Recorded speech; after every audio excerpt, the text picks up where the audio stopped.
They stood there in their black suits, fake grief plastered across their Botoxed faces. My father adjusted his cufflinks like he was at a board meeting, not his own father's funeral. My mother dabbed her eyes without tears. And me? I didn't cry. I had buried the only man who ever raised me, but I didn't cry. I was too focused on what was coming. The lawyer cleared his throat and opened the envelope with Granddad's will. I watched their postures straighten, their eyes sharpened like vultures circling fresh kill. They thought they knew what was inside. They didn't. I still remember the night they left me with him. I was 9. My father had a new job in Dubai. My mother said I'd be better off in the countryside.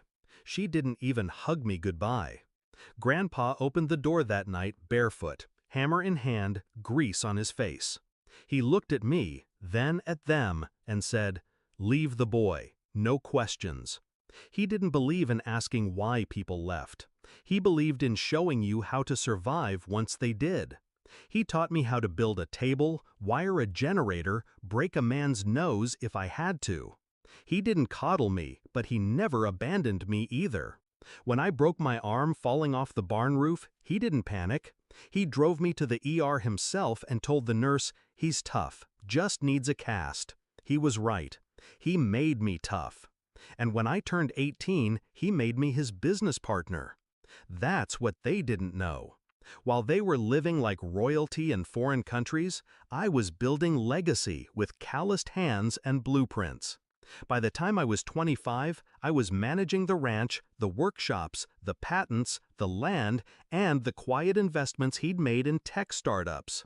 Granddad played dumb, always wore those dirty overalls, but he was sharp. Silent rich.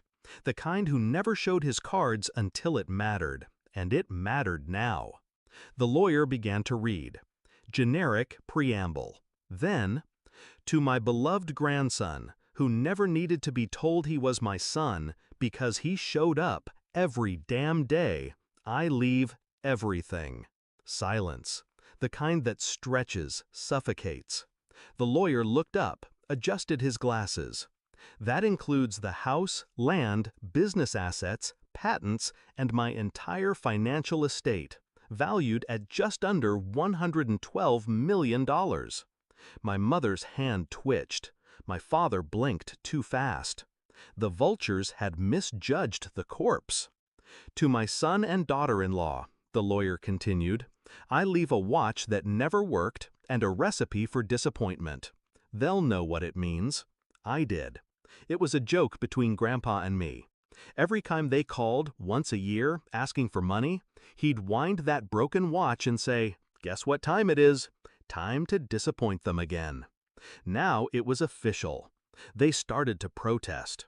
My father rose, voice cold, measured. There must be a mistake. No mistake, I said, standing up, finally meeting his eyes. For years, you didn't visit, didn't call. You only came back for this. You manipulated him, my mother snapped. He was old. I stepped forward, calm. Old doesn't mean stupid. He saw who showed up and who didn't. She turned red. We were building a future. You abandoned your son, I cut in, and left him with a man you thought was nothing more than a rusty wrench. That wrench built an empire. With me. My voice didn't rise. I didn't need it to. I'd already won. I walked out before they could say more. Let them drown in their own silence.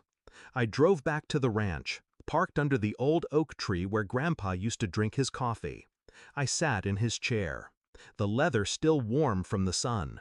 Birds chirping like nothing had changed. But everything had. I remembered being 9, the first time I held a nail gun. My hands shook. He didn't say, "You're too small." He just said, "Aim straight, don't flinch." I didn't flinch today either. I could have rubbed their faces in the money. I could have sued for abandonment. I could have banned them from the funeral altogether. But Grandpa taught me better than revenge for the sake of revenge. He taught me timing. He taught me silence. He taught me that when someone shows you what you mean to them, believe them.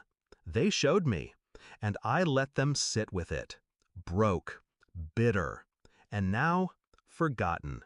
The empire they thought was theirs died the moment they drove away that night. I was 9. Now I own it, and all I did was show up.